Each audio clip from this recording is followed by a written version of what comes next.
Centimetre और 40 centimetre है, तो इसकी भुजा ज्ञात करें। तो चलो समझते हैं। तो सबसे पहले एक समचतुर्भुज बनाते हैं।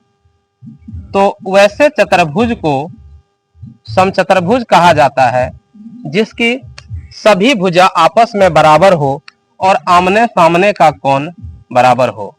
तो मान लीजिए यह एक समचतुर्भुज है, इसकी सभी भुजा आपस में बराबर है। तो देखिए, तो यह जो है, मान लीजिए एक शीर्ष ए, बी, सी और ये डी, ये 3 शीर्ष है। तो अब ये 3 शीर्ष में ये और सी यह कर्ण है और बी और डी ये भी एक कर्ण है। और इस जगह जो प्रतिच्छेदित कोण जो है इसको ओ मान लें।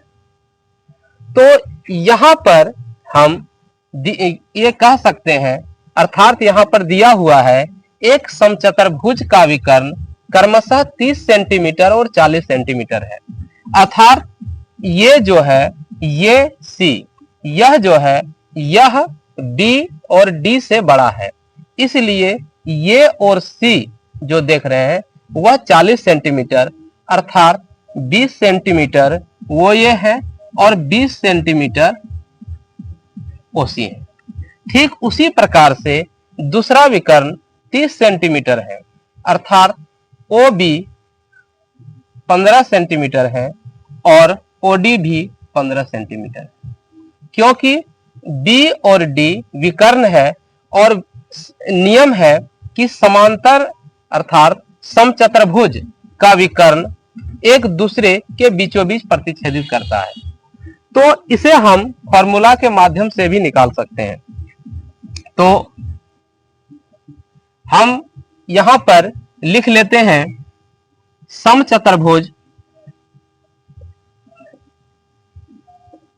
समचतुर्भुज का पहला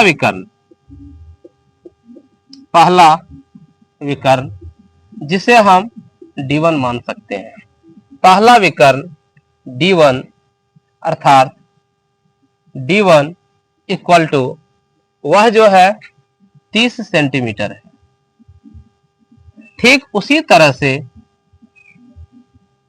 दूसरा विकर्ण D2 यह 40 सेंटीमीटर है।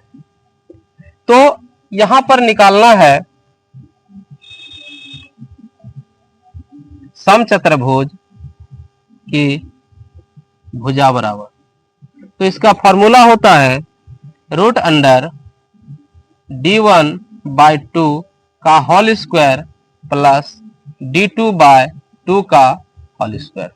अर्थात हम इसे D1 जो 30 है इसे √अंडर दे करके 23/2 का होल स्क्वायर जोड़ 40/2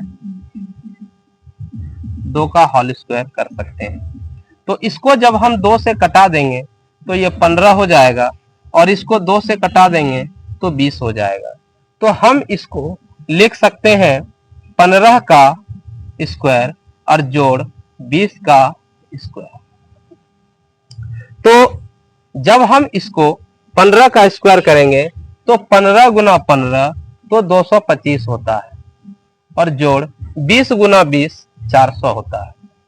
तो जब इसे हम जोड़ देंगे तो √अंडर 625 हो जाएंगे और 625 का वर्गमूल 25 होता है।